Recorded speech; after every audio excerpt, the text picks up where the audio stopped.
슬기로운 생활백서, 금요일은 국민권익위원회와 함께 생활 속 놓치고 있는 권리를 찾아봅니다. 도로 없는 세상 상상해 보셨나요? 상상이 잘 안 되시죠? 생활의 필수죠, 도로는요. 그런데요, 이 도로 관련해서 또 여러 고충과 민원이 있다고 합니다. 이런 고충을 해결해주는 곳이 국민권익위원회 교통도로민원과인데요. 어떤 일을 하는지 또 어떤 민원 사례들이 있는지 좀 알아두신다면 여러분도 어떤 민원거리가 생겼을 때 조금 더 쉽게 해결할 수 있는 방법을 찾으실 수 있지 않을까요? 국민권익위 이재구 교통도로민원과장 스튜디오에 모셨습니다. 과장님 어서 오세요. 예, 안녕하십니까. 추석 잘 보내셨습니까? 네, 저 잘 보냈습니다. 과장님도 연휴 잘 보내셨어요? 예, 덕분에 잘 보냈습니다. 네, 연휴 끝나고 나서 바로 오늘 열심히 지금 일하고 계신 거네요. 아, 그렇습니다. 네.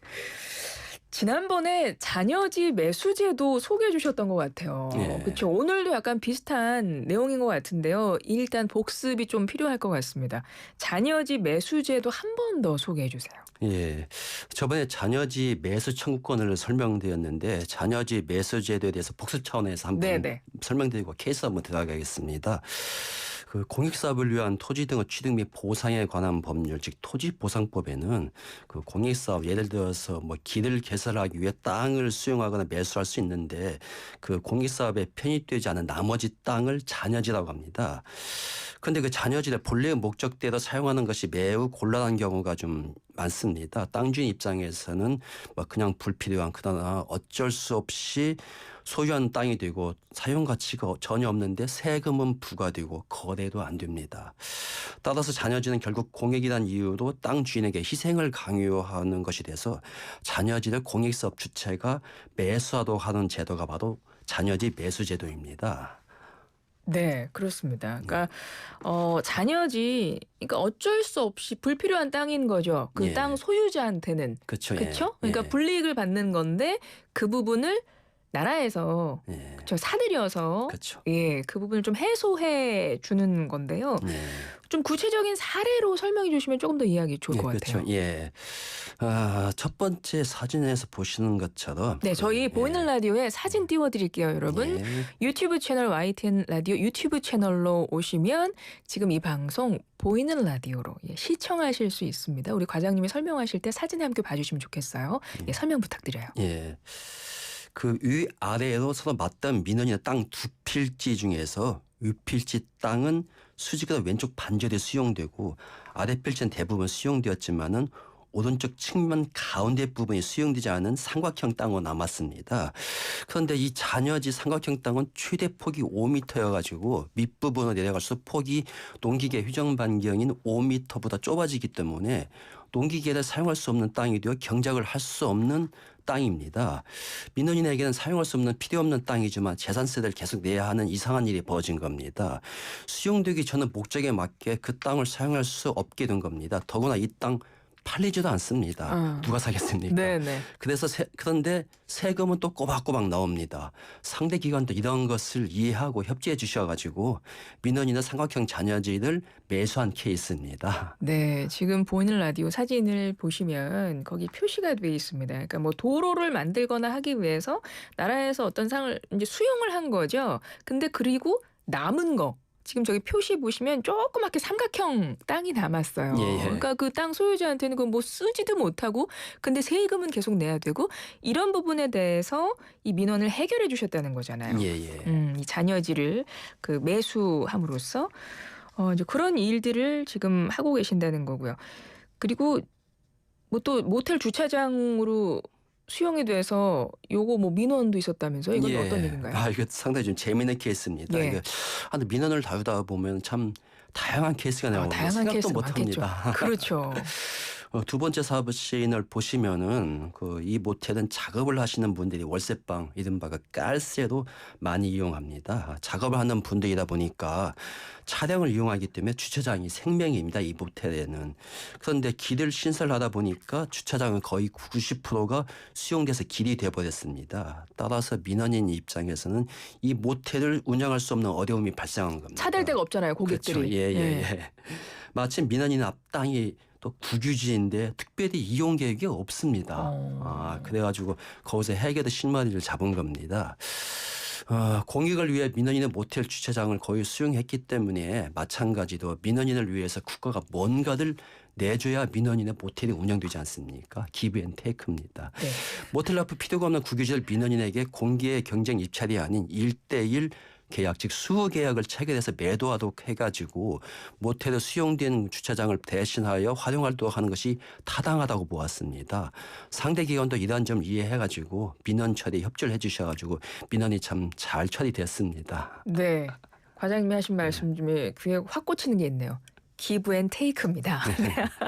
그렇죠. 기브 앤 테이크죠. 모텔을 운영하셔야 되는데 그렇죠. 고객들이 주차할 공간을 나라에서 도로 만든다고 써버린 거예요. 그렇죠. 예. 근데 거기에 조그만 땅 하나 남은 거 보니까 뭐 주차장도 안 되고 하니까 이 사람은 어떻게 모텔을 운영합니까? 그래서 그 부분에 대해서도 민원을 해결해 주셨다 이 말씀이고요. 통행료 관련한 것도 있었네요. 이게 참 딱한 케이스입니다. 그 민원인은 톨게이트 통행할 때 통행료를 2번 미납했습니다. 그 미납액은 많지 않지만 미납에 따른 부가 통행료가 부과되다 보니까 10배가 부과된 겁니다. 부가 통행료를 보니까 뭐 사실 일반인 입장에서는 뭐 그냥 친구들하고 그냥 저한테 소주 한잔 할 수 있는 그런 금액입니다만은 민원인은 그 개인 워크아웃을 신청했고 또 경제적으로 어려움도 싱글맘이었습니다. 참 이게 보다 보니까 부가 통행료이다 보니까 직접적인 구제 규정이 없어가지고 반절이라도 좀 면제해달라고 그 과태료 감면 규정을 참고해서 요청을 했는데 상대 기관도 이런 점을 이해하고 민원인의 입장에서 이것을 통 크게 부가통행료를 면제해 주었습니다. 가지고 민원인이 그냥 부가통행료 물론 얼마 안 되지만 민원인한테 큰 돈입니다. 그렇죠. 아주 민원 입장에서는 원만하게 민원이 해결됐습니다. 이분은 개인 워크아웃 신청할 정도로 경제적으로 어려운 분이신 건데 통행료 보통 톨게이트 통과할 때 통행료 내야 되잖아요. 근데 이분이 2번을 미납하셨대요. 근데 그 미납액이 더 이렇게 붙어가지고 그렇죠. 부가 통행료까지 부과가 돼서 결국 10배 되는 돈을 내셔야 되는 상황인 건데 너무 어려운 분이시다 보니까 이런 것들은 면제도 되고 감면도 되고 그러네요. 원칙적으로는 안 되는데 그러니까요. 사정이 너무 딱하다 보니까 해당 기관도 이제 이걸 이제 이해하고 하여튼 그냥 통 크게 면제해 줬습니다. 예. 이런 부분을 중간에서 권익위에서 뭐 좀 권유를 하시는 거예요? 저희가 이제 정식 문서를 협조 문서 발송하고 이런 딱한 사정이 있다 하면 사실 이 정도면은 누구나 다 이해할 수 있는 거기 때문에 사유 일반적인 상식 입장에서 보면은 다들 이제 이해할 수 있는 거기 때문에 협조를 해주신 겁니다. 그렇군요. 이런 민원이 권익위로 들어오는 거죠? 그래서 많이 들어옵니다. 그렇군요. 아주 다양한 지금 사례들을 소개해주고 계십니다. 울주군 건널목 확장건에 대해서도 조정해준 사례가 있으셨네요. 이건 뭔가요? 이게 참 그 경북 울주군에서 철도 건널목은 왕복 2차선인데 그 2차선 건널목 앞뒤로 4차선을 확장하다 보니까 건널목도 4차선으로 확장을 해야 합니다. 근데 건널목 폭이 10m를 넘어가면 지하차도나 고가차도를 만들어야 합니다.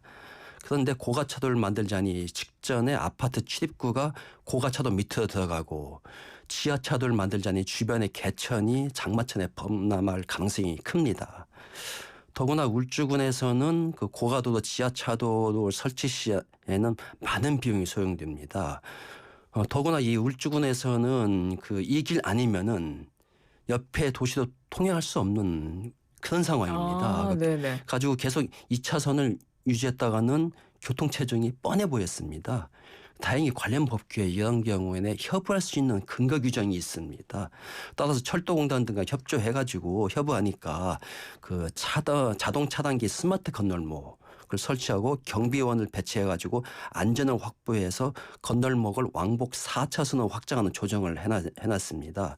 철도공단 등과 관계기관들이 조정을 해서 많이 협조해줘가지고 면적을 해결되지 않았던 그 고질 민원이 원만히 해결됐습니다. 민원인들 그때 현장까지 오셔가지고 뭐 꽃다발도 전달해 주시고 그런 참 그 지역 입장에서 굉장히 큰 그렇죠. 페스티벌이 있었던 겁니다. 그럼요. 실제 이게 내가 나의 일상생활에 큰 영향을 미치는 이런 일들이 발생하면 이분들의 일상은 솔직히 깨지는 거니까 이분들한테는 굉장히 중요한 일인 거고 그런 것들을 민원을 하나하나 다 이렇게 처리하기 위해서 노력을 해주신다는 건데요. 우리 과장님이 국민권익위원회 교통도로민원과에 계시거든요. 그러니까 예. 지금 이런 사례들을 좀 들으신 분들이 그러니까 뭐 도로, 교통 관련한 어떤 내가 불이익이 있거나 좀 부당한 사례가 있으면 민원을 넣으시면 되는 거예요? 그렇죠. 맞습니다. 예. 국민신문고 통해 가지고 넣으면 됩니다. 간단합니다. 간단합니다. 국민신문고 여러분 어려움 있으시면 민원을 넣으시면 되겠습니다. 지금까지 국민권익위원회 교통도로민원과 이재구 과장이었습니다. 고맙습니다. 예, 감사합니다.